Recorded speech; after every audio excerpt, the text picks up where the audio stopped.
just joking earlier. People always ask, "How you doing, Brian?" It's like, half of me wants to say, "I'm great," personally, and the other half of me looks out into the world and goes, "Geez, Louise, I feel miserable." It's usually about stuff I have no control over, like the situation unfolding in the Middle East. And Uh, I'm right there with you. you get it. I mean, you want to be able to Yeah. change the world. You wake up feeling like you got this weight on your shoulders, and come on, man, it's a weight that, well, maybe shouldn't be there, but you have knowledge and skill sets in certain areas that force you into having to deal with the cold, painful realities of the world. And that's what we're doing here this morning. Let's start with Hamas and Israel. I see behind that reality of their fighting back and forth, Iran is also still threatening some sort of what they call inevitable response after they took out the Hamas leader Ismail Haniyeh back in July. They described this. The Iranian Revolutionary Guard leaders said this is going to be a painful and different attack than what you expect, Israel. So they keep talking about a response. It didn't come as quickly as most people thought, but behind the Hamas and the Houthis, you have Iran. Look, I think that it is definitely inevitable because you just can't strike at Iran in their capital city on an inauguration weekend and think that not something isn't going to be done in retaliation. The question is just going to be what, because as they're pointing out, or as you pointed out rather, this wasn't the immediate retaliation and reaction that many expected. They thought that it would come within days, and then they said, well, maybe it'll be after this 40-day mourning period. And I think that's even expired because that was the time frame for the Hezbollah attack against Israel a week or so ago. It came after the 40th day of mourning after one of their commanders was assassinated by Israel. So we don't know what it's going to be, but it's interesting that the phrasing used that it's going to be painful but different than what you expect, which means it's probably not going to be another 350 missile barrage like the one that came the first time after Israel destroyed the embassy compound in the Iranian embassy compound in Syria.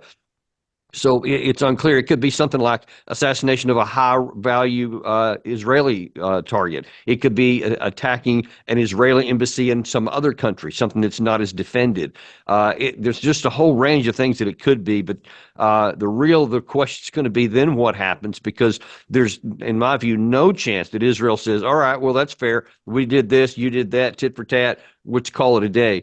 Uh, First, I think it's certain that Yeah. they would then go one more rung up that escalation, and then we'll see what happens. Yeah, they'll use it as a pretext, and that's exactly where I was going with you. Because if they get a strong response from Iran, an assassination, maybe a huge attack, whatever the response is, they're going to use that as a pretext, and I bet they're going to go in as hard as they possibly can with some of those bunker buster type munitions and try to eliminate the Iranian nuclear weapons sites that we all know where they exist. At least intelligence sources, I think, have a firm idea where they're making these things. Yeah, we do, but it's also their nuclear program, as distinct from a nuclear weapons program, Right. is spread all over the place and in multiple places, and quite a few of them are like in the sides of mountains, et cetera. And it's not clear that even the best bunker busters are going to be able to take all that out. And look, if Israel does that, I mean, that's as much a declaration of war as you can get. Yeah. And now then you've got the possibility of exploding this nearly a year-long attack in Israel, with the Gaza war, et cetera, now exploding beyond the borders, and then all the gloves may come off with all of these Iran-backed militia groups scattered throughout the region, both Iraq, Syria, Jordan, et cetera.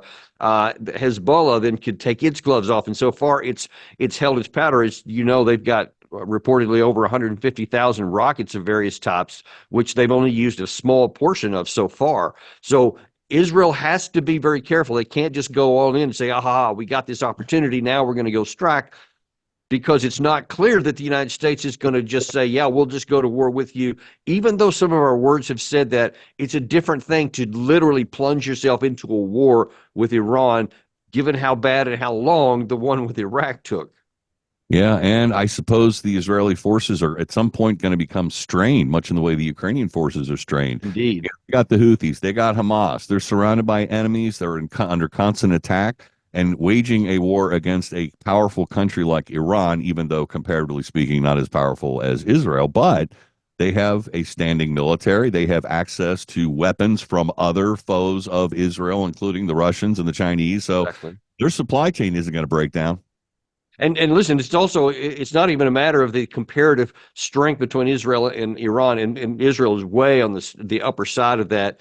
But it's geographically, there's this massive distance between them. This is not like Russia, Ukraine, where you can just pop across the border one way or the other. I mean, this you have to cross countries to get there. And what are you going to do? You can't like motor across Iraq to Right. get into there. Yeah, and even flying across is very difficult because of the distances involved without having some kind of refueling situation. And then again, you're over foreign territory, and who knows whether that's going to be allowed or shot down or whatever. So there are some real constraints on what Israel can do. Yes, there is. And maybe that's a good thing after all, because we don't want a global war to break out. Indeed, we don't.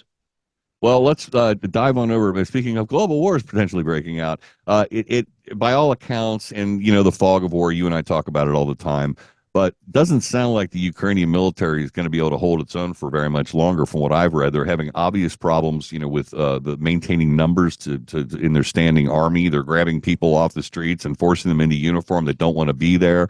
My understanding is desertions are high, and yet here we find ourselves. What's your take on the current status? Yeah, I mean, you just hit all the big points there that because Ukraine has lost so many people, and no one has an official number, but plausible numbers are in the hundreds of thousands of killed and triple that number wounded. It is a massive number, and so the only way that they can just maintain what they have is to continue having a trough of new bodies to go in to fill up the uniforms that are blown up and killed in action, etc.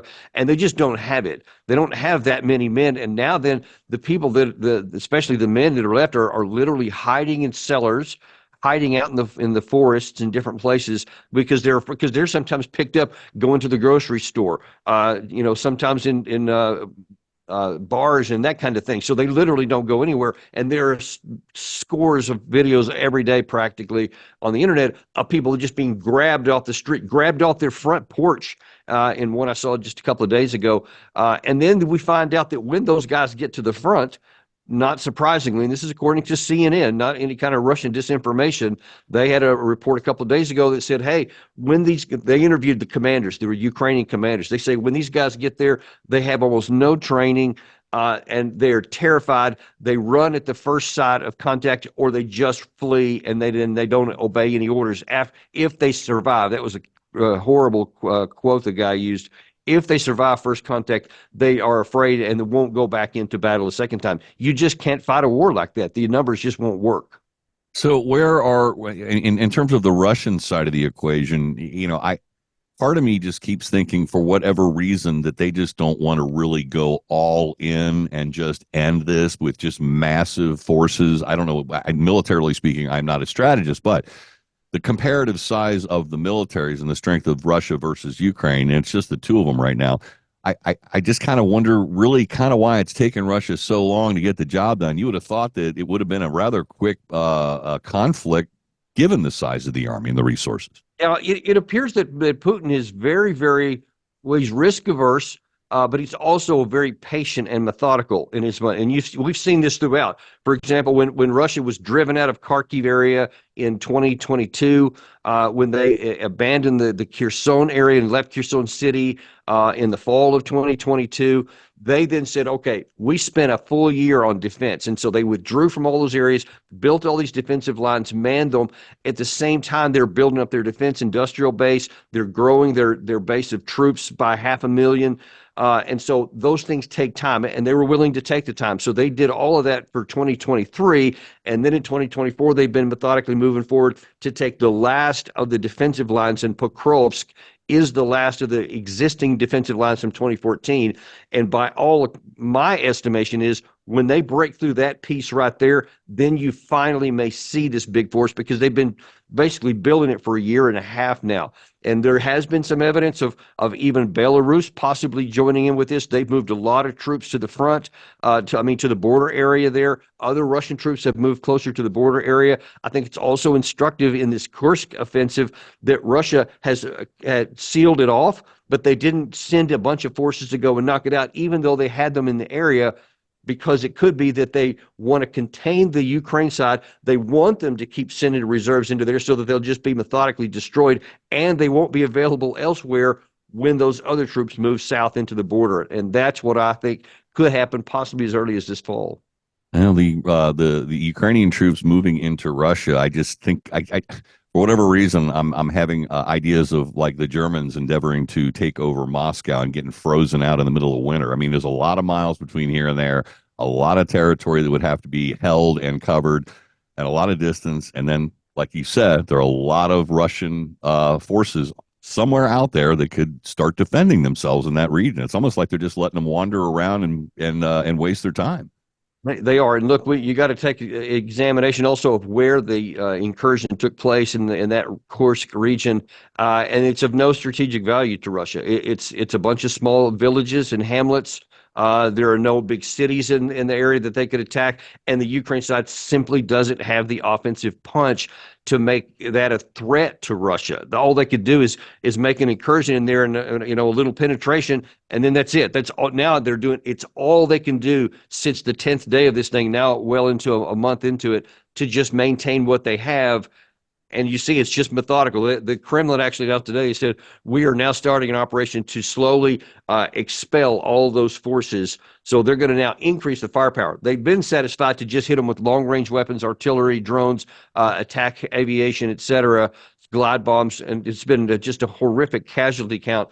Now then they're saying they're going to actually start pushing them out as well. So we'll see in the next week or so how that works out.